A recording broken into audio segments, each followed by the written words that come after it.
It was supposed to be just another family gathering, awkward, superficial, predictable. A party that I'd intended to slip into quietly, stay just long enough to satisfy appearances, and slip back out of before dessert.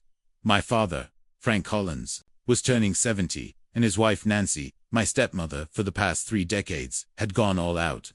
She rented out the banquet room at the local Elkwood Country Club, the kind of place with polished wood trim, gold-rimmed glassware, and servers who know to call everyone sir or ma'am, the kind of place where appearances mattered more than people. As I stepped through the doors into that dimly lit, too-perfect room, I could already feel it. That same old weight. Conversations dipped ever so slightly when I passed. Smiles landed, a beat too late, like everyone was forcing themselves to remember who I was. Some hadn't seen me since I was Rebecca Anthestrada, honor student, the piano-playing preacher's granddaughter. Others probably only knew me as Frank's oldest, the one who didn't come around much anymore. Truth is, I hadn't planned on coming. I'd RSVP'd no weeks ago. But Aunt Judy, my father's sister, and one of the few people in the family who actually remembered I existed, called the night before. She always spoke gently, like she was holding a sleeping baby. Even when she was upset, sweetheart, she said. Maybe just stop by. For your father. Just for a little bit. She meant well. And against my better judgment, I gave in. I hadn't been in that room 5 minutes when I saw it just inside the entrance. There was a table with name tags, Nancy's latest obsession. She did them at every party now, claiming they made things more welcoming, though in reality, they felt like theater props in the carefully staged production of her perfect life. Most of the tags were standard. Uncle Jim, Neighbor Carol, Cousin Daniel, handwritten, in looping black ink on crisp white cards, but mine wasn't like the others. I froze. There it was. My name, Rebecca Collins. And just underneath it, in smaller script, the disappointment. For a moment, I thought my eyes were playing tricks on me. I blinked. I looked again. It was still there. The disappointment. Plain as day. My chest tightened like a vice, and I felt the blood drain from my face. The party noise dulled to a distant hum as I stood there, staring at that tag like it was a slap across the face. I didn't need to guess who had done it. Across the room, near the bar, was Nancy. Blonde bob perfectly styled, wine glass dangling loosely from her manicured fingers, and that familiar smirk tugging at the corners of her mouth. She was watching me, waiting.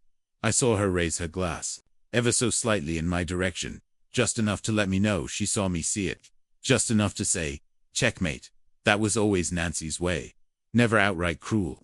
Never anything you could point to and say, see, that's the problem. Instead, it was 1,000 paper cuts, each small, each deniable, but together leaving you raw and bleeding. When I was 14, she once told me I should stop eating so much dessert if I wanted to grow up pretty like Olivia. When I was 22, she casually told a neighbor that Rebecca's still figuring things out, while I stood 3 feet away, holding 2 degrees. And now, at 40, I'd apparently been promoted to the disappointment in writing. For a moment, I felt the old instinct rising smile. Play it off. Pretend it didn't hurt. That was the rule in our family. Don't make a scene. Don't call things what they are. Sweep it under the rug and get back in line. But something in me shifted. Maybe it was the years of swallowing pride, or the cold efficiency of that name tag, but I didn't look away. I picked it up. It was so small. Just paper and ink. But it felt heavier than anything I'd carried in years. I felt someone approach beside me. Aunt Judy again. Her voice was soft. You okay, baby? She asked, her hand gently pressing against my back. I nodded. Yeah, I said, though it came out hollow. Because I wasn't. I was tired in a way I didn't know how to explain. Tired of pretending this wasn't happening. Tired of being the outsider at every family event. Tired of hoping that maybe this time would be different. I put the tag back on the table, smoothing it flat as if that would erase it. I could have left right then. Should have, but I didn't. Not this time. I felt something settle inside me, come clear, cold. I turned, picked up a glass of champagne from a passing tray, and walked slowly into the party. Nancy thought she'd won. That she'd humiliated me again. But she didn't understand that there's a limit to how many times you can push someone down before they stop coming back. And I wasn't coming back, not in the way she knew me. Something had cracked open, and in that crack was truth. Sharp and bright and unstoppable. Because the tag may have said the disappointment, but that night was her turn to be surprised. What happened next wasn't part of her script. My father, Frank Collins, wasn't the kind of man who raised his voice. He didn't have to. His authority filled a room the same way smoke fills a small space, low, subtle, and impossible to breathe if you stayed too long. Growing up in Ashford, a quiet Midwestern town where people still waved from front porches and called pastors sir, my father was the kind of man people admired, respected. He was a veteran, a deacon at church, a community figure, the kind of man who brought a casserole to your house when your grandmother passed, then judged how clean your baseboards were as he handed it over to the world. Frank was dignified, stoic, a man of principle. But inside our house, those principles weren't values to live by, they were rules to obey. Unspoken, rigid, and always centered around control. Love in our house came with conditions. You earned affection the way you earned praise from a strict teacher, by following the script, by coloring inside the lines. As a kid, I didn't realize it. I thought this was normal, that every little girl worked to earn her father's smile, like a gold star on a homework assignment. When I got straight A's, he'd nod in approval, not praise, but a quiet confirmation that I was doing what was expected. When I played piano at the Easter service, and the pastor complimented me, Dad didn't say, "I'm proud of you." He said, "You played the right notes. That's what matters." It took me years to realize that my father's idea of love wasn't about understanding MIT, was about molding me. I was supposed to be a reflection of him. Everything I did, every choice I made, was measured against whether it enhanced or embarrassed his image. It was never spoken aloud, but the message was clear. If you stay within the lines, you'll be loved. Step outside them, and you're on your own. Things began to shift after the divorce. I was 10 when my parents split quietly, without screaming, matches or slammed doors, just cold silences and long absences. I stayed with my mother, who was softer, quieter, and often tired. She loved me openly, sometimes desperately. Dad moved out, and within a year, he remarried a woman named Nancy, a real estate agent with bleached teeth. 2 perfect kids, and a laugh that sounded like it belonged in a perfume commercial. At first, I told myself it would be okay. I was still his daughter. That meant something. But slowly, subtly, the balance began to change. My father, once reliable and ever-present, started missing things: my soccer games, school recitals, parent-teacher conferences. But he never missed Hunter's baseball practices or Olivia's dance shows. It wasn't just about presence. It was about preference. And I noticed. He called them his kids within months. Not Nancy's kids. Not your step-siblings. Just my kids. He introduced them proudly at cookouts, posted their photos on his office desk, boasted about Hunter's Little League stats and Olivia's GPA. Me, I was lucky to get a birthday card with his name scrawled at the bottom, often in Nancy's handwriting. Hurt, but I told myself it was just an adjustment. Blended families are hard. Maybe I was being too sensitive. Maybe if I just tried harder, he'd notice again. But there's only so much shrinking a child can do before they disappear. I was 14 the first time he told me, "They need me more right now. You're older. Be mature." That phrase stuck to my ribs like stale bread. Be mature. Be mature. Be quiet. Be helpful. Be invisible. And so I became a helper. The built-in babysitter. The third parent. I picked up after them, walked them to school, made their lunches when Nancy had early showings. I wasn't asked, I was expected. Meanwhile, Hunter and Olivia never lifted a finger. When I brought it up, I was told, "They're younger, or worse. Don't make everything about you." Nancy, for her part, played her role with polished cruelty. She'd call me sweetheart in front of guests, then mutter that I was selfish when no one was listening. Once, she told me I was just so intense, and maybe that's why my dad needed a break sometimes. I laughed it off, but it stuck. It all stuck. The final break came my senior year, when I found out that the college fund my mom had set aside for my money, she fought for in court, had mysteriously been used for home renovations. Nancy got a sunroom. I got student loans. When I confronted my dad, he said, it was a family decision. I wasn't even part of the conversation. That was the moment the dam cracked. I saw it clearly for the first time, not just the favoritism, not just the abandonment, but the quiet, calculated choice he'd made to put image and convenience over his own daughter. Still, I tried. I went off to college, worked 2 jobs, got my degree, bought my own car, paid my own rent, and I still showed up on holidays. Still called on his birthday. Still tried to earn a seat at a table that never had a place set for me. Because deep Down, some part of me still hoped that maybe one day I'd do something big enough, impressive enough, adult enough to make him say the words I'd never heard. I'm proud of you. But that moment never came. Not when I graduated. Not when I landed my first job. Not even when I bought my house last year. A little 3-bedroom on a quiet cul-de-sac, with hydrangeas out front, something I paid for entirely on my own. All I got was a brief nod, followed by silence. Because that's the thing about a father's love. When it comes with conditions, it's never really love. It's approval, dressed up in duty. It's loyalty that disappears the second you become inconvenient. And now, standing in that country club ballroom, holding a glass of champagne and the weight of years on my shoulders, I finally saw it clearly. I had stopped asking for his love a long time ago. What I really wanted was acknowledgement. Something deeper than a nod. Something more human than silence. But Frank Collins didn't do emotions. He did expectations. He did appearances. And I had failed to meet both. The toast I was about to give, the one that would silence the room and shift the dynamic forever, wasn't just about Nancy's name tag, or that single evening dot. It was about all the years I had tried to be good enough for a man who only loved reflections of himself. And for once in my life, I was done reflecting. I was ready to speak. Nancy showed up less than 10 months after the divorce papers were finalized. She walked into my life on a crisp September afternoon, her high heels clicking against our front porch, as my father introduced her with the same proud grin he used to reserve for my report cards.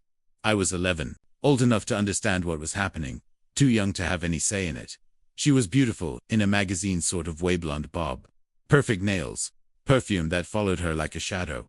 She smiled too much, talked too brightly. She bent down to my level, gave me a hug that lasted a beat too long, and said, "I've heard so much about you, sweetheart. I just know we're going to be best friends." It was too much, too fast. And I knew, even then, that this wasn't going to be just another woman my father dated. This was someone who had a plan. Within 6 weeks, they were married. My mother cried in private, but never spoke ill of him in front of me. That was her way, dignified suffering. But even as a child, I could feel the shift. Before Nancy, my dad would pick me up on weekends, and it would be just us. Fishing trips, ice cream cones, old reruns on the couch. But after Nancy, every visit came with expectations, with structure, with her dot, and she brought more than just herself. She brought Olivia and Hunter, her 2 kids from a previous marriage, both younger than me, both beautiful in that polished, picture day sort of way. Olivia had braces and ballet slippers. Hunter had freckles and a perfect spiral with a football. They were always smiling, always playing the part. And my father fell into their rhythm like he had been waiting for it his whole life. The first time I realized I had become the outsider in my own family was Christmas Eve, the year I turned 12. My dad had moved into Nancy's colonial-style house in Eastmont, the one with the white shutters and wreaths on every window. When I arrived, I noticed 3 stockings hanging over the fireplace. One for Olivia, one for Hunter, one for Frank. No 4th. No Rebecca. I asked where mine was. Nancy laughed lightly, as if I'd told a silly joke. "Oh, don't worry, honey. We just ran out of hooks. Yours is upstairs." She said it like it didn't matter, like it wasn't a message written in velvet and gold thread. I smiled back. I'd already learned not to cry in front of her. That night, I watched my father give matching bicycles to her kids while I unwrapped a sweater 2 sizes too small. "I thought you liked blue," he said, avoiding my eyes. I did, I guess. But I also liked feeling seen. And that part of me was already fading. Nancy didn't need to say I wasn't part of the plan. She showed it in the smallest ways. She'd host family dinners and forget to tell me until the day of. She'd buy matching outfits for the kids and leave me out. She'd give me chores while Olivia and Hunter played video games. And if I said anything, if I so much as hinted that something felt unfair, she'd tilt her head, smile sweetly, and say, "Rebecca, sometimes it's not all about you." And my father, he let it happen. That was the hardest part. He stopped being a parent and started being a bystander. Whenever I confronted him, he'd sigh and say, "Just give it time. We're building something new. You need to be patient." But patience only works when you believe something better is coming. And in our new family, the only thing that seemed to grow was my distance from him. Eventually, I stopped trying. I stopped correcting Nancy when she introduced Olivia as a daughter. I stopped expecting my dad to show up to school plays or award ceremonies. I stopped calling him when I got good news, because he never knew what to say. He only knew how to manage what he understood, and I was quickly becoming a stranger. It's funny how quickly love can turn into performance. Every interaction with them became a scene from a play I didn't audition for. I was given the role of the quiet stepdaughter background noise to their perfect life. The photos on the mantle told the story better than words ever could. Vacations I wasn't invited to. Milestones I wasn't part of. Smiles I wasn't included in. By the time I was 16, I had developed a habit of disappearing inside myself. I'd sit at their dinner table but feel 100 miles away. They didn't notice. Or maybe they did and chose not to care. Either way, the message was the same. Adapt or be erased. And I did try to adapt. For years, I tried so hard to be polite, helpful, quiet, accommodating. I tried to bond with Olivia, who was always too polished to be real. I tried to be a role model for Hunter, who learned quickly that anything he did wrong could be blamed on me. I tried to earn Nancy's approval, thinking maybe, just maybe, if I said all the right things and stayed small enough, I'd finally feel like part of their story. But the truth is, I was never written into their script. I was just a leftover from another chapter my father didn't like to talk about. A remnant of a life he had chosen to forget. That realization didn't hit me all at once. It came in pieces. A missed phone call, a forgotten birthday, a side comment from Nancy that I always had a chip on my shoulder. Each moment chipped away at the little girl who once thought she could win her father back with perfect grades and quiet obedience. By the time I turned 18, I had stopped spending weekends at their house. I left for college on a rainy Thursday morning, with a scholarship in one hand and a suitcase in the other. My dad didn't help me move in. He said he was busy with work. Nancy didn't say anything at all. And as I watched their family grow tighter without me, more pictures, more milestones, I understood that I hadn't just lost my place in his home. I had lost my place in his heart. That loss would shape everything that came after. But it would also become the seed of something I didn't yet recognize. Because as they rewrote their family without me, I was beginning slowly write a new story of my own. One where I wasn't a background character. One where I didn't need permission to exist. One that would lead, eventually, to a toast no one saw coming. They say it's not the big betrayals that leave the deepest scars. It's the little things, the small, daily reminders that you don't matter as much as the people around you. That you are tolerated, not treasured. Overlooked, not loved. Growing up in the Collins household after Nancy arrived felt like living in a perfectly staged play where I had no lines. I was there technically, but never really part of the scene. It didn't start with cruelty. It started with omissions. My dad used to coach my soccer team before he remarried. Rain or shine, he was there, pacing the sidelines with his thermos of gas station coffee and shouting encouragement with his gravelly voice. But after Nancy and her children became a permanent fixture, the field felt emptier. He missed one game, then two, then a whole season. Olivia's got dance, he'd explain. You understand, right? You're older. He started forgetting to pick me up from school. Once, I waited an hour in the rain outside Lincoln Middle, until the office secretary finally called my mom. When I got home, drenched and freezing, Nancy met me at the door with a shrug. We got busy. You should have had a backup plan. My dad didn't say anything, just glanced at his watch and muttered something about traffic. And then came the chores. Olivia and Hunter had bedrooms that looked like magazine spreads, spotless, curated, untouched by the machines of childhood. Mine, on the other hand, was treated like storage. I was expected to keep the house running, while they got to be kids. Laundry, dishes, vacuuming. Nancy would hand me a list every Saturday morning, sweetly saying it was a great way to build character. Meanwhile, Olivia twirled in the mirror trying on new dresses, and Hunter spent hours glued to video games, unfazed by the sound of me scrubbing the baseboards nearby. When I asked why I was the only one helping out, Nancy chuckled and said, "Because you're just so responsible, Rebecca. We trust you." And my father, sitting in his recliner with a paper in hand, simply nodded. It was the kind of twisted compliment that felt like a leash. I wasn't being respected, I was being used. Over time, I learned the rules. Don't expect praise. Don't ask for fairness. And most of all, don't complain. Complaining meant you were ungrateful. And if you were ungrateful, you didn't deserve what little you had. But the rules weren't universal. Olivia could throw tantrums over the wrong brand of cereal and be gently told she was expressing herself. Hunter could leave muddy cleats on the kitchen floor and get a playful warning. I, on the other hand, once got grounded for leaving a light on in the hallway. Electricity isn't free, my dad snapped. Try being more mindful. The message wasn't subtle. I was held to a different standard, a higher, colder one. I wasn't allowed mistakes. I wasn't given grace. I was the built-in cautionary tale for their children. Don't end up like Rebecca. Even when I excelled-aced exams, won awards, earned leadership roles, those moments disappeared into the void.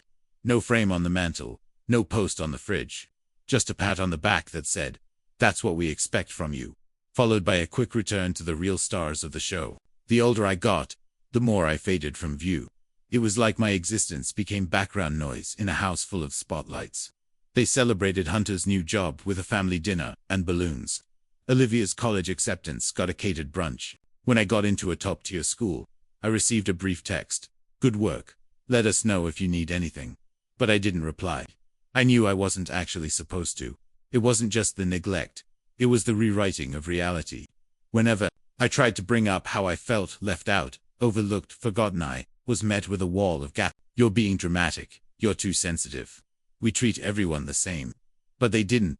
There was a night, one I'll never forget, when I overheard Nancy on the phone. I was coming down the stairs late to get water, and I stopped when I heard my name. She was speaking to a friend, her tone soft but sharp. "Rebecca's just different. She's not like Olivia. She's got this intensity. Frank says she's always been like that. It's exhausting." I remember standing in the dark, barefoot on the cold wood stairs, frozen in place. That word exhausting echoed in my head for days. It stuck with me more than any argument ever could, because that's how it was. I wasn't rebellious or troubled or cruel. I just asked to be seen. And in their world, that made me difficult, inconvenient. Too much. I carried that label with me everywhere. It seeped into my friendships, my relationships, even my career. I learned to take up less space, to apologize before speaking, to expect very little, and still brace for disappointment. I became an expert at minimizing myself, all because somewhere along the line, I believed that's what made me worthy of love. But the wounds didn't stay small. The tiny slights, the invisible punishments, the quiet erasures, they piled up. And even though I wore a composed face, I was unraveling inside. By the time I reached adulthood, I had built an entire identity around proving them wrong. I thought if I succeeded on my own terms, maybe they'd finally notice. Maybe they'd say I'd made them proud, but they never did. Because in their eyes, I had failed the moment I refused to fit the mold. So I stopped trying to earn what they never intended to give. And that night at the country club, with the name tag in my purse and their curated lives spinning around me, I finally understood something that had taken me a lifetime to learn. Sometimes the deepest wounds come from the smallest cuts. The ones no one sees. The ones you're told aren't real. The ones you carry quietly until one day finally, you refuse to carry them anymore. And I was just about ready to set them all down. There are certain betrayals that don't reveal themselves all at once. They wait. They sit quietly in the background, like a leak behind the wall, until the foundation of everything you believed in finally gives way. For me, it came during the fall of my senior year of high school, just when I thought the worst of the damage had already been done. All through my childhood, there was one constant I could count on: the college fund. It was something my mum had started for me before I could even spell scholarship.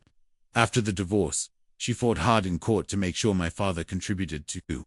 It wasn't a trust fund or anything extravagant, just a savings account, one with my name on it, meant for my future, meant to give me a chance. I clung to that fund like a lifeline, through every family slight, every missed birthday, every time I was treated like an afterthought. Told myself, at least I'll have that. At least they can't take that from me. I was wrong. I found out by accident. I was sitting at the kitchen table, flipping through college brochures, circling application deadlines with one hand, and sipping from a lukewarm mug of instant coffee with the other. Nancy breezed into the room like she always did, heels clicking against the tile, humming along to a commercial on TV. She was talking on the phone, distracted, and didn't notice I was listening. "I told Frank it made sense," she said, opening a catalog for custom cabinetry. "We've lived in that house for over a decade. The kitchen needs a facelift, and it's not like she's using the college money anyway." I didn't breathe. My pen froze mid-circle. The next hour was a blur. I stormed into my dad's office, demanded answers, and watched as the mask of calm on his face cracked just slightly. He didn't deny it. He just explained it slowly, carefully, like I was a child who needed help understanding fairness. "We Had to make a decision as a family, he said. The money was sitting there, and the house needed updates. You're smart, Rebecca. You'll figure something out. That's what he said. You'll figure something out. The house got granite countertops. I got federal loans. I don't remember what I said after that. I think I just walked out. My mother was furious when she found out, called her lawyer, filed complaints, threatened lawsuits, but the damage was already done. The money was gone. And so was any final shred of trust I had left in my father. Because it wasn't just about the money. It was about what it meant.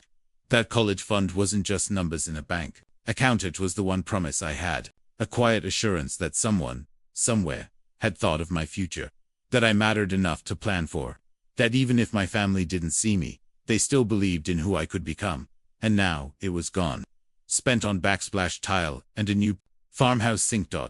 I started college the following fall, without a dime from my father. I worked double shifts at a diner just off campus, studied in between lunch rushes, and lived in a cramped apartment where the heater barely worked.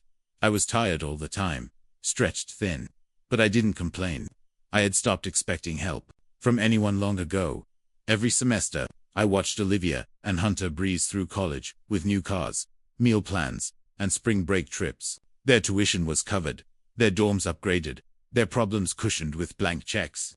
When Olivia posted pictures of her semester abroad in Florence, captioned "Grateful to Dad for making this possible," I didn't even feel anger anymore, just a hollow sort of resignation. And yet, through all of it, I pushed forward. I earned my degree, graduated with honors, landed a job, built a life. It wasn't glamorous, but it was mine. Paid for in exhaustion, sacrifice, and a determination no one ever gave me credit for. Sometimes, people say, well, at least it made you stronger. As if strength should be the consolation prize for being neglected. As if hardship is noble, when it's handed to you by the people who should have protected you. But I didn't need to be made stronger. I needed to be believed in. I needed fairness. I needed someone to show up, instead. They took my future and turned it into tile grout and kitchen upgrades, something beautiful for everyone to see. Well, my path got harder, narrower, steeper. Years later, when I bought my own house, nothing fancy, just a small ranch on a quiet street, I walked through the front door and cried. Not because of pride or joy, but because it was the first thing I'd ever owned that wasn't given or taken away. It was mine. Fully, painfully, mine. And as I stood at my father's birthday party, all those years later, with champagne in hand and judgment in the air, I thought about that house, that moment, that quiet victory he never asked about. Because to him, success only mattered if he could put his name on it. If he could say, look what we did. But I had done it without him, without Nancy, without their money or support or belief. And that was the part he could never forgive. After I left for college, the invitations didn't stop. They kept coming: Thanksgiving dinners, 4th of July barbecues, Christmas Eve parties, and of course, birthdays. Always neatly printed, always sent by Nancy, always pretending that nothing had changed, like we were one of those families that just drifted apart over time, not one that had been quietly fractured for years. I went, at first, out of guilt, mostly, out of fear, the fear that if I stopped showing up, I'd be confirming what they already believed, that I was difficult, ungrateful, distant. So I'd buy a bottle of wine, wrap it with a ribbon, and drive the hour and 15 minutes back to the house that no longer felt like mine. The front door would open, and there they'd be. My father with that stiff, polite smile that said he's trying. Nancy with her signature line, look who finally made it. As if I were a guest running late to a party I didn't RSVP to. There was always food, always decorations, always a photo wall covered in pictures: vacations to Maine, Olivia's graduation, Hunter's engagement, all framed memories I wasn't part of. If I looked closely, I could see it, my absence, airbrushed out of their story. I'd stand in the kitchen, clutching a glass of whatever wine hadn't been opened yet, and try to make small talk with relatives who remembered me only as a kid. So, where are you living now? They'd ask, between bites of Nancy's smoked salmon dip. Still doing that nonprofit work. That must be so fulfilling. They said it like I'd chosen a charming hobby, instead of building a career alone, from the ground up, and then would come the backhanded compliments. Nancy was a master at them. We're just so proud of Olivia, you know. She's working with a real firm now. Clients' deadlines, the whole thing. Not everyone wants to live the artist's life, and that's okay too. She'd flash that. bright smile and move on, leaving the implication to hang in the air like perfume. Rebecca chose less. Every gathering followed the same script. Hunter would hold court by the grill or at the end of the dining table, telling mildly exaggerated stories about his job, while people laughed on cue. Olivia would pass around her phone, showing photos of her new house, her ring, her latest weekend getaway. They would bask in attention like plants under a heat lamp, and my father would beam at them. He didn't have to say it was obvious. They were the finished products. I was the glitch in the system. But the hardest part wasn't being left out. It was being invisible while being present. I'd sit in those rooms, surrounded by people who shared my blood, and feel like a stranger. They talked around me, over me, as if my life only existed in outline. When I tried to contribute, to add a story or a joke, the room would pause just a beat too long and then move on like I'd never spoken. Birthdays were the worst. Every year, Nancy threw my father a party like he was royalty. There'd be speeches, custom cakes, printed napkins with his initials. I'd arrive, hand over a carefully chosen gift, and watch from the sidelines as Olivia presented her slideshow or Hunter made a toast that sounded more like a resume pitch. And when I offered mine, short, heartfelt, understated, barely registered, a few nods, maybe a smile, and then back to the main event. One year, I made the mistake of showing up late. Traffic, work, life, and Nancy greeted me at the door with a glass of red wine and a smirk. "Don't worry," she said, too loudly. "We saved you a seat right between the kitchen and the coat rack." Laughter followed. Light, polite, uncomfortable. I laughed too, because what else could I do? But the truth is, I didn't belong at those tables. Not really. I was a prop in a production they'd perfected without me. And the older I got, the more those gatherings felt like obligations, not invitations. A box to check, a photo to snap, for Facebook, a way for them to say, "See, we're all together." Eventually, I started saying no, not every time, just enough to create space. I'd claim work, travel, prior commitments. I started spending holidays with friends, co-workers, even alone with a book and a glass of wine. And it was quieter but real. No performances, no curated warmth. Of course, that didn't go unnoticed. Nancy called once, after I missed Easter brunch. Her voice was syrupy and tight. "We missed you, Rebecca. Everyone asked about you. You know, it's important to keep family traditions alive." I thanked her. I didn't apologize. The silence that followed told me everything I needed to know. I was supposed to feel ashamed. I was supposed to feel guilty, but I didn't. Not anymore.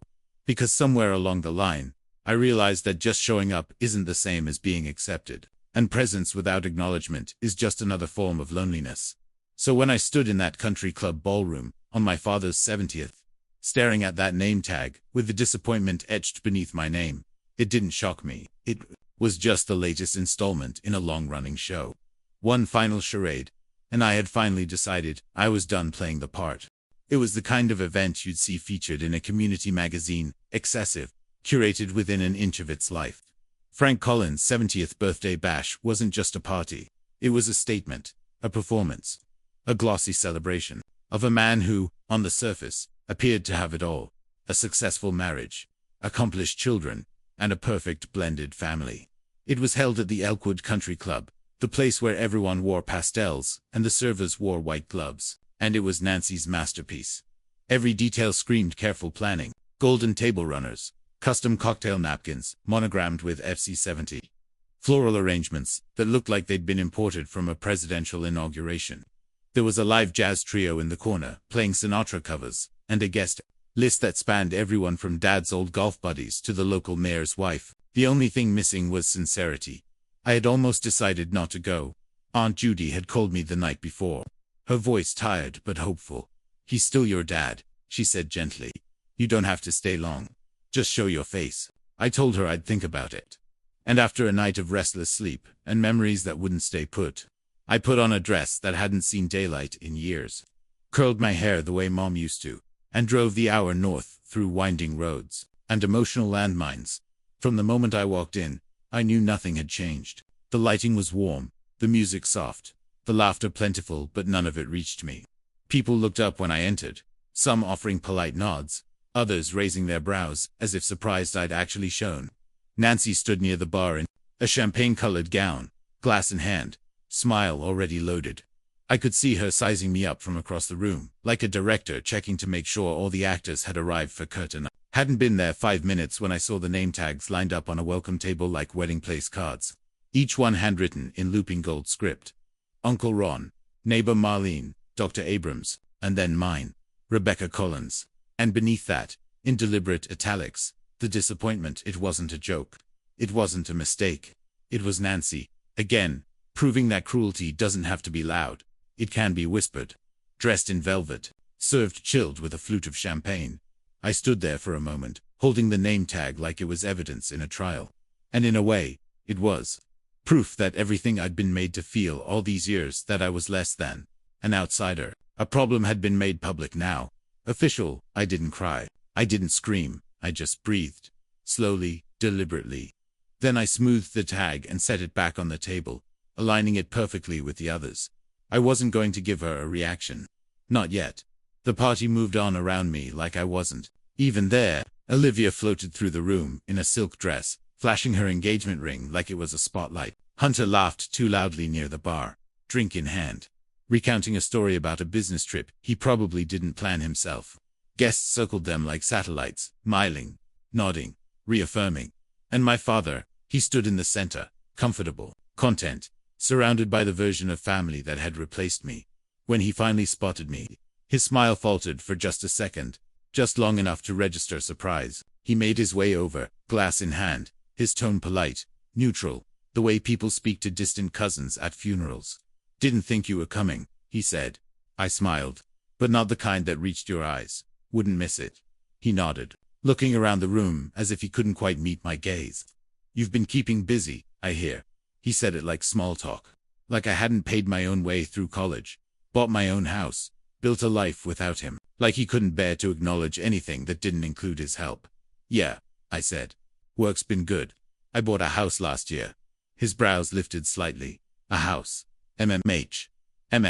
He took a sip of his drink and said nothing else, and in that silence, I felt the full weight of what our relationship had become. He didn't ask what kind of house, where it was, what it meant to me.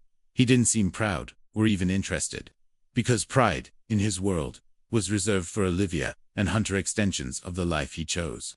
I was from the life he left behind then. Nancy appeared beside him like a shadow. Her smile was already in place. "Well," she said, too brightly. "At least she finally did something responsible." The dig was light, almost playful, coated in plausible deniability. If I reacted, I'd be told I was too sensitive. If I didn't, I'd be letting it slide. It was always like this with her attacks, disguised as concern, insults framed as compliments. I should have walked away. But something about that moment, about the name tag, the silence, the way they stood there, like they had hit something deep. And instead of retreating, I smiled, a real smile. Then I picked up a glass of champagne from a passing server, tapped my nail against it lightly, and turned to face the room. If Nancy wanted a performance, I was finally ready to give her one. And this time, I had written my own script. The tag said the disappointment, 2 words, 10 letters, and a lifetime of validation for something I had spent years trying not to believe. It's funny how easy it is to let someone else's version of you become your truth when they repeat it long enough, quietly enough, and with just enough polish to make it sound reasonable. I never needed anyone to come right out and say I was a failure. I got the message loud and clear through lowered glances, tight smiles, and the way my accomplishments were met with polite disinterest. Like I was showing up to the wrong audition over and over again. So when I saw those words written in clean, deliberate script under my name at my father's birthday party, it didn't shock me. It didn't even sting the way I thought it would. Instead, it landed like confirmation. Like someone had finally said the quiet part out loud. And the worst part, I had believed it. For years I let their version of me dictate how I moved through the world. I internalized it, slowly like smoke seeping into the walls of a house, until everything smells like the fire. Even after the flames are long gone, I believed I was too intense, too emotional, too independent. I believed that every time I spoke up, I was being difficult. That every time I set a boundary, I was selfish. That every time I chose something they didn't understand, I was making a mistake. When my dad ignored my college acceptance letter, I thought, maybe it's not that big of a deal. When Nancy said I was too serious at family dinners, I thought, maybe I should laugh more, soften the edges. When Olivia told people I was the artsy one who never settled down, I smiled and said nothing, even though I had built a career, paid off a mortgage, and created a life from scratch without any of the support they'd received. Because somewhere inside I believed that no matter how far I got, how hard I worked, or how kind I tried to buy, would always fall short. Not because I was a disappointment, but because that was the role they had already assigned me. And when you're cast as the problem, no amount of achievement rewrites the script. I didn't even realize how deeply it had affected me until I started to pull away. When I stopped attending every holiday. When I began declining invitations that felt more like obligations. When I stopped offering details about my life that no one seemed to care about anyway. That's when I began to feel something strange, peace, mixed with guilt. Freedom, laced with fear. Because if I wasn't the disappointment anymore, who was I? That label quietly attached to every family gathering. Every dinner table conversation. Every whispered remark behind closed doors had become a part of me. It defined how I showed up in rooms, how I carried myself, how I responded to praise or criticism. It made me work twice as hard for half the recognition, and it convinced me that being self-made wasn't a strength, it was just a consolation prize for not being accepted. But that night, at the country club, something changed. Seeing it written, down out in the open, unhidden and unmistakable, felt like staring directly at the lie I had been living under for decades. And for the first time, I didn't want to run from it. I didn't want to pretend it didn't matter. I wanted to call it what it was. Manipulation, control, and a calculated attempt to keep me small. Because that's what the tag really represented. It wasn't a joke or a mistake. It was a lifetime of subtle erasure, condensed into a single, elegant insult. And the person behind it, Nancy, of course. The woman who had spent 30 years playing the smiling puppet master, setting the tone, writing the script, casting the roles.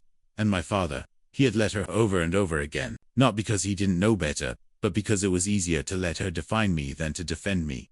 I had spent most of my adult life trying to prove them wrong, trying to outgrow the label they pinned on me. But you can't heal in the same house where the wound is still being handed out like party favors. You can't bloom in soil that was never meant for you. So I stood in that ballroom, surrounded by champagne glasses and curated smiles, and I made a decision. I wasn't going to carry that label one more day. Not as a joke. Not as a narrative. Not as a quiet truth in the back of my mind.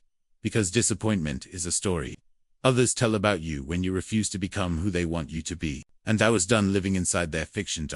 The room didn't know it yet, but the woman holding the champagne glass, the one they'd labeled, silenced, misunderstood, was about to speak. And for the first time in a long time, it wasn't to prove anything, it was to take everything back. The glass was cold in my hand, condensation trailing down my fingers as I held it just high enough to catch the light. The quiet clink of my nail against the rim had already drawn a few glances, just enough to ripple through the room, like the first crack in a frozen lake. The jazz trio didn't stop, but their melody softened. Conversations slowed, Nancy's eyes narrowed. She hadn't expected this, no one had. I wasn't the daughter who made scenes. I was the one who swallowed her pride, who let comments slide, who smiled through exclusion and laughed at my own erasure. But not tonight. Tonight, I wasn't smoothing anything over. Tonight, I was stepping into a silence that had suffocated me for decades and turning it into a microphone. I'd like to make a toast, I said, loud enough to quiet the surrounding tables, but soft enough to sound composed, not angry, not emotional, just clear. My father stiffened beside Nancy, his jaw tightening. Across the room, Olivia paused mid-laugh. Hunter glanced over, smirking like this was all a mildly entertaining sideshow. Some guests perked up with interest. Others shifted in their seats, suddenly alert. Because everyone loves a toastess, especially an unexpected one. I smiled. Not out of joy, but out of calm. The kind of calm that comes when you've rehearsed the truth so many times in your head, it finally feels safe to say it out loud. I want to thank everyone for being here tonight. I began, letting the words hang with intention. It's a beautiful evening, and a beautiful occasion. My eyes moved to Nancy first. Her smile was tight, her knuckles white around the stem of her glass. She was trying to hold the narrative together, to anticipate my next move. But she didn't know me like she thought she did. Not anymore. I want to thank my father, I continued, turning slightly toward Frank, for teaching me one of the most important lessons of my life. There it was. The shift, the faint murmurs, the glance Olivia shot toward her fiancé, the way my father's brow twitched, because this wasn't the speech they expected. They thought I'd make a joke, say something light, maybe even offer a fake compliment to smooth things over. But I wasn't here for that. I've learned, I said, voice steady, that some people love you only as long as you play the part they've written for you. That support and celebration are reserved for those who stay in line, who smile when it hurts, who shrank to fit the family portrait. No one moved. Even the trio had stopped now. I used to believe that if I worked hard enough, stayed quiet enough, succeeded big enough, you'd see me, really see me, not as a disappointment, but as a daughter. My father's throat bobbed as he swallowed, still silent, still looking everywhere but at me. I thought the problem was me, that maybe if I were easier, more agreeable, more like the children you chose, I'd earn your love. I looked down briefly, then back up, scanning the faces in the room. Some confused, some uncomfortable. A few nodding, slowly. Maybe they saw themselves in my story. Maybe they'd been cast in the wrong roles, too. But what I finally understand is this. I never failed this family. This family failed me. Nancy let out a small laugh, brittle and forced. Okay, Rebecca, I think that's enough. I raised a hand and cut her off, still smiling. Actually, it's just getting started. Gasps from the back. Murmurs, in the front, and in the middle of it all. My father finally looked at me, directly, not with anger, but with something I couldn't quite name. Regret, shame, recognition. It didn't matter. I've built a life outside of this story. A good life, a strong life, one where I don't need to ask permission to exist. And I'm done pretending that being silent is the same as being loyal. Raise my glass, just slightly. My final line came not as a shout, but a declaration, clear, precise, unshakable. To the last time you'll ever see me. The silence was absolute. Nancy's mouth parted, then shut. My father's hand trembled slightly around his glass. Olivia looked stunned. Someone near the back muttered, "Did she just?" I didn't wait for the fallout. I set the glass down on the nearest table, turned on my heel, and walked out quickly, not dramatically, but with the calm finality of someone who had spent years carrying a weight and finally decided to put it down. I didn't need applause. I didn't need understanding. I didn't even need closure. I needed freedom. And with every step out of that ballroom, I felt it return to me, inch by inch, breath by breath. Because that wasn't a toast, it was a goodbye. The ride home that night was silent. The kind of silence that isn't empty, but full, crowded with years of suppressed words finally spoken. I didn't turn on the radio. I didn't call anyone. I just drove, windows cracked, let in the cold air fill my lungs as the dark, winding roads of Elkwood faded behind me, somewhere between mile marker 42 and the turnoff to my neighborhood. I started to cry, not the ugly, heaving kind, but the soft, almost reverent kind. Like grief, but cleaner, like relief. When I got home, I slipped off my shoes by the front door, poured a glass of water, and sat on the edge of the couch, unsure of what came next. The house was quiet. The kind of quiet you usually only get when you're truly alone, but it didn't feel lonely. It felt, still, for the first time. In years, my body wasn't carrying the tension of an unspoken truth. I was no longer bracing for the next comment, the next snub, the next quiet dismissal disguised as family tradition. The next morning, my phone lit up with notifications, messages, missed calls, voicemails. I didn't listen to any of them. I didn't need to. I knew what they'd say, some angry, some concerned, most laced with that patronizing tone only family can master. You didn't have to do that. You made a scene. Couldn't you have handled it differently? But the most frequent one, silence. Because when people benefit from your silence, your voice sounds like betrayal. I stayed off social media. I didn't check the group text. I ignored the buzz of the fallout. For the first time, I put myself on do not disturb emotionally, mentally, spiritually. And the world didn't end. My job didn't implode. My friends didn't abandon me. My house remained standing. The sky didn't fall. All that collapsed was the illusion I'd spent years helping them maintain, that I was okay with all of it. A few days later, Aunt Judy sent a text. Simple. You okay? I stared at it for a long time before replying. Better than I've been in years, but also a little shaken. Her response came almost immediately. I understand. Take your time. I'm proud of you. That was it. No lectures, no shaming, just presence, and it meant more than anything. My father called once. I let it go to voicemail. He didn't leave a message. Eventually the calls stopped. The noise quieted. The birthday photos disappeared from their timelines, and so did I. The rest of the family followed their patterns. Olivia posted a filtered family brunch 2 weeks later, smiling next to Nancy as if nothing had happened. Hunter shared a quote about growth through forgiveness, clearly hoping to look wise without addressing anyone directly. The world went on spinning. Their world, anyway. Mine slowed down. In the best way. I started noticing things like how much better coffee tastes when you drink it in peace. How different your house feels when it's not filled with echoes of someone else's expectations. I began sleeping deeper, smiling more, laughing in ways that didn't feel rehearsed. I didn't miss them, not really. What I missed was the idea of family, the fantasy version, where being born into a group of people guaranteed you a seat at the table, a hand to hold, a place to land. But blood doesn't always equal belonging, and proximity doesn't always mean connection. What I had with them wasn't family, it was performance. A long-running play where I was cast as a problem, and expected to stay silent about it. I had stepped off the stage, and the quiet that followed wasn't punishment, it was peace. There were moments, of course, where doubt crept in, the kind that comes late at night when the house is too still and the mind starts wandering. Was I too harsh? Should I have waited until the party was over? Will they ever forgive me? But I always came back to the same answer. If telling the truth ends a relationship, it wasn't a relationship. It was a contract built on conditions, and I had finally walked away from the fine print. I didn't know if my father would ever call again. I didn't know if Nancy would ever own what she'd done, or if Olivia and Hunter would ever see me outside the frame Nancy had painted.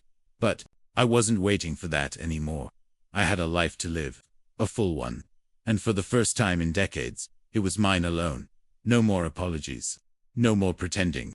No more performing for people who applauded everyone but me. Just me. And the kind of silence that feels like freedom. Growing up, I was taught, like so many of us, that family is everything. That no matter what happens, no matter how hard things get or how much you disagree, you stick together. Blood is thicker than water, they'd say. As if DNA itself were enough to hold people accountable for love, respect, or even basic decency. But over the years, that phrase began to lose its weight. What does it really mean when people who share your blood also break your spirit? What good is shared lineage if it comes with conditions, performance quotas, and the constant, quiet ache of never being enough? It took me most of my adult life to learn that family isn't just about blood. It's about how people show up when it matters. It's about the ones who see you when you're not at your best and choose you anyway. It's about being known, not just labeled. Loved, not just claimed. My father never really saw me not beyond the daughter he expected, the mold he created, and Nancy never wanted to. She saw me as an inconvenience, a leftover from a past she was trying to erase. Olivia and Hunter, they followed the path laid out for them, smooth and wide, with my father paving every step. Whether they knew how much was taken to make it that easy, I'll never know. But what I do know is that the people who shared my blood also shared something else. A deep refusal to make space for who I truly was. They didn't hate me. That would have been easier. They simply didn't include me. They edited me out of their story. Like I was a character who didn't test well with the audience. Kept in the background, tolerated, smiled at when necessary, ignored when not. It wasn't just about being hurt, it was about being erased. And yet, in all of that space they left blank. Something unexpected grew. A different kind of family. One I built from the ground up. There's a woman I work with, Janice. She's in her 50s, runs the back office, like a symphony, and makes the best lemon bars I've ever tasted. She was the first person to show up with soup when I had the flu. She texts me every year on my birthday, and not just a HBD message, a real, thoughtful paragraph. She's family. There's my neighbor, Craig. He's in his 70s, widowed, with a garden that puts most landscapers to shame. He helped me fix a leaking pipe last winter without being asked, and didn't make me feel stupid for not knowing how to do it myself. He waves every morning, always remembers my dog's name, and once left a pumpkin pie on my doorstep, just because. He's family. And then there's Aunt Judy, my father's sister, technically, but the only one who ever saw me, really saw me, who listened without defending him, who didn't ask me to keep the peace, but encouraged me to find mine, who said I'm proud of you, when no one else in that family could say it with a straight face. She's blood, but more importantly, she's family. The truth is, we get to choose who we let into the sacred parts of our life. The holidays, the emergencies, the Sunday morning coffees, and Tuesday night breakdowns. We get to draw that circle. And it doesn't have to be filled with the people we were born to. It can be filled with the people who choose us, again and again, without conditions. For a long time, I thought I was defective for not being close to my family. Like I had failed at something basic. But I see it differently now. I didn't fail, I just stopped agreeing to be mistreated in the name of tradition. I stopped calling dysfunction loyalty. I stopped mistaking proximity for connection. And maybe that's the greatest freedom of all. Knowing that family isn't something you're assigned. It's something you build. So no, I won't be at next year's Christmas dinner at Nancy's house. I won't be sitting silently at another table where I don't belong. I'll be with the people who love me loudly, kindly, without pretense. People who've never called me a disappointment. People who never needed to share my blood too, share my heart. In the weeks that followed, the question kept circling my mind like a song I couldn't turn off. Was I the villain? Not in the comic book sense, of course, but in the family story. The one they'd probably tell at every gathering for years. You know the one. Remember Rebecca? She stood up at Dad's 70th and ruined the whole night with some dramatic speech. So ungrateful that I could hear Nancy's voice already, polished and pitying. She always did have a flair for the dramatic.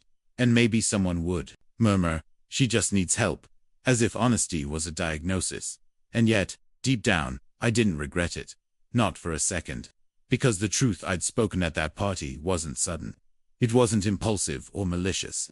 It was decades in the making, a lifetime of being the one who didn't quite fit, didn't get the same love, wasn't offered the same grace. But still, the guilt crept in.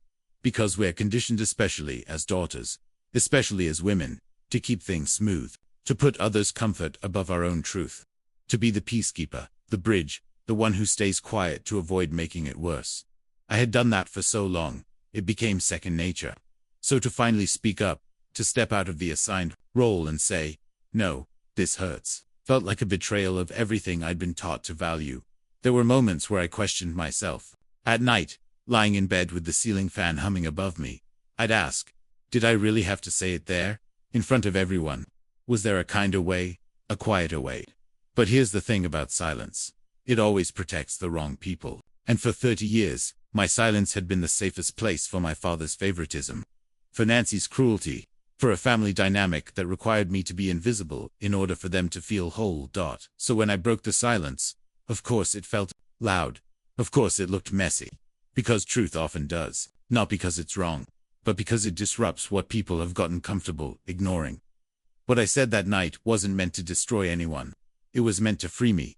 Because when someone labels you difficult, what they often mean is, you stopped letting me mistreat you. When someone calls you dramatic, what they often mean is, you told the truth out loud. And now I can't hide from it. If that makes me a villain in their story, so be it. I've learned that sometimes, being honest makes you the antagonist in someone else's fiction, especially when their comfort depends on your silence. But here's what I also know. I didn't scream. I didn't attack. I didn't humiliate. I told the truth with composure, with clarity, and with more restraint than they probably deserved. I didn't speak out to be cruel. I spoke out because I finally recognized that the cost of holding it in had become too high. They may choose to remember it as an outburst, but I'll always know what it really was. A line in the sand. A moment of reclamation. Because if the roles had been reversed, Olivia had stood up and poured out a lifetime of pain. I wonder if they'd have called her brave. If Hunter had spoken out about being left behind, would they have told him he was healing? But I'm the one who didn't play my part. I'm the one who didn't fit neatly into their tidy family photo. And so I became the problem. But maybe the real problem was never me. Maybe it was the system I disrupted. The pattern I broke. The silence I ended. So, no, I wasn't the villain. I was just finally, completely, unapologetically honest. And I've found that honesty, once spoken, doesn't go back in the box. It becomes your compass, your shield, your freedom. Let them rewrite the narrative however they need to sleep at night. I'll be here resting easier than I ever have. There was a time when I would have done anything for their approval. I would have twisted myself into someone more palatable, quieter, easier, agreeable in all the ways that made their lives simpler. I would have laughed at jokes that hurt, stayed silent when spoken over, swallowed my own pride just to keep a fragile peace that only ever benefited them. I believed if I could just be less emotional, less opinionated, less me, I might one day be accepted. That version of me would have picked up that name tag, The one labeled the disappointment, and worn it without protest. Maybe even made a joke about it. Tried to play along. Anything to prove I could take it. That I was still trying. But that version of me doesn't exist anymore. I am no longer the girl, trying to earn a seat at a table, where my name was only ever written in pencil, easily erased, easily replaced. I am no longer the daughter, waiting for a father's approval, that was never coming. I stopped asking for their applause. The day I realized I was clapping for myself. Because the truth is, I built something from nothing. From student loans and night shifts. From small paychecks and even smaller apartments. From secondhand furniture and first-class determination. I built a life without shortcuts, without safety nets, without the luxury of someone catching me. If I fell, and I didn't just survive, flourished, I bought a home. Not with inheritance money or family loans, but with long hours, careful budgeting, and a refusal to give up when the math didn't work in my favor. I decorated it with my own hands, planted hydrangeas out front, made it a place that felt like mine in every sense of the word. Not because it was perfect, but because it was earned. I built a career. Not one that looks flashy on a family Christmas card, but one that matters. One that lets me help people. One that allows me to sleep at night, knowing I stood for something more than keeping up appearances. I didn't chase titles or price, I chased purpose. And perhaps most importantly, I built a community. Not one I was born into, but one I chose. People who show up. People who stay. People who don't measure my worth by how well I play a role they've assigned me. They love me for who I am, not in spite of it. There's power in creating your own story. When the one handed to you doesn't fit, there's grace in realizing that the people who were supposed to love you unconditionally didn't fail because you were unlovable. They failed because their love came with conditions. And you stopped meeting them. I don't carry shame anymore. I carry wisdom. I carry boundaries. I carry peace. Frank Collins may never say he's proud of me. Nancy may never admit what she did. Olivia and Hunter may continue living in their bubble, where discomfort is always someone else's fault. That's fine. Let them stay in the story they wrote. I've outgrown it, because I am not their disappointment. I'm a self-made woman, and that will always mean more than 1,000 empty words from people who never truly saw me. The tag they made, for Mitha, one meant to humiliate me, to reduce me, has become my greatest reminder. Not of who I was, but of who I refused to remain. And as I look at the life I've built, the people I've chosen, the woman I've become, I don't feel bitter. I feel proud, quietly, fiercely, fully. They named me the disappointment. I redefined it, and in doing so, I finally became free.